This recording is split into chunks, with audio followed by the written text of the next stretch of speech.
Praise the lord. దేవుని శ్రేష్టమైన మరియు ఉన్నతమైన నామంలో మీ అందరికీ శుభాలండి. ఈ ఉదయకాల సమయంలో మీ అందరినీ కలుసుకోవడం చాలా సంతోషం.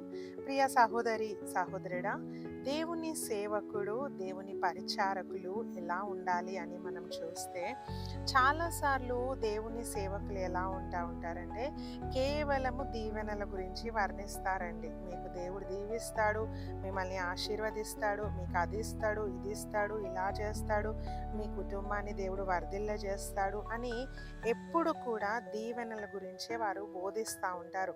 కానీ చాలా కొద్ది మంది శాపాల గురించి కూడా బోధిస్తూ ఉంటారండి. చాలాసార్లు మనం అనుకుంటాము దీవెనలే వినడానికి బాగుంటాయి, పాజిటివ్గా ఉంటాయి, ఈ శాపాలన్నీ కూడా నెగిటివ్గా ఉంటాయని అనుకుంటాం.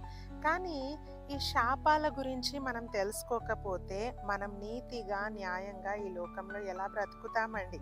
హల్లెలూయా. చాలాసార్లు మనం అనుకుంటా ఉన్నాము కేవలం దీవెనలే, కేవలం ఆశీర్వాదాలే దేవుడు ఇస్తాడని. కానీ దేవునికి వ్యతిరేకంగా వెళ్ళినప్పుడు, దేవునికి తప్పిదము మనం చేసినప్పుడు, ఆయన ఆజ్ఞకు విరుద్ధంగా ప్రవర్తించినప్పుడు ఎలా మనం దీవెనలు పొందుకుంటాము కదండి.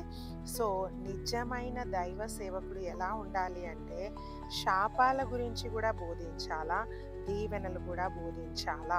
కేవలము దీవెనలు బోధించడానికి దేవుడు మనల్ని పిలవట్లేదండి. కేవలము శాపాలు బోధించడానికి మాత్రమే దేవుడు మనల్ని పిలవట్లేదు. ఆయన మనము దీవెనలను, శాపాలను రెండు బోధించాలని దేవుడు కోరుకుంటా ఉన్నాడు. ఒకసారి చూద్దాము. యెహోషువ గ్రంథము 8:34 చదువుకుందాం. ఆ ధర్మశాస్త్ర గ్రంథంలో రాయబడిన వాటన్నిటిని బట్టి, ఆ ధర్మశాస్త్ర వాక్యములను అన్నిటినీ అనగా దాని దీవెనా వచనమును, దాని శాప వచనమును చదివి వినిపించెను. స్త్రీలును పిల్లలును వారి మధ్య నుండి పరదేశులు వినుచుండగా.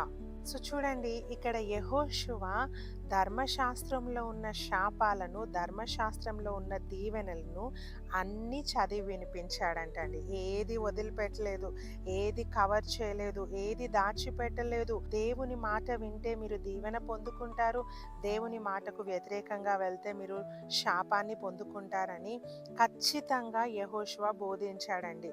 కేవలం ఆయన దీవెనల గురించి బోధించలేదు, కేవలం ఆయన శాపాల గురించి బోధించలేదు.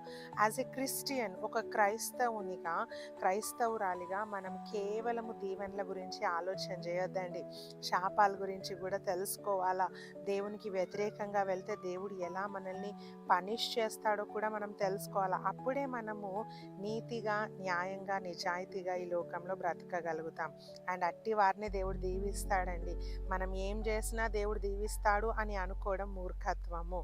దేవుడు ఎప్పుడు అలా చేయడు. సో మన జీవితము దేవునికి ఇష్టకరంగా, ఒక ప్లెజెంట్ థింగ్గా మన జీవితము ఆయనకుంటేనే ఆయన మనల్ని ఆశీర్వదిస్తాడు. అట్టి కృప దేవుడు మనందరికీ దయచేయును గాక. ఆమేన్.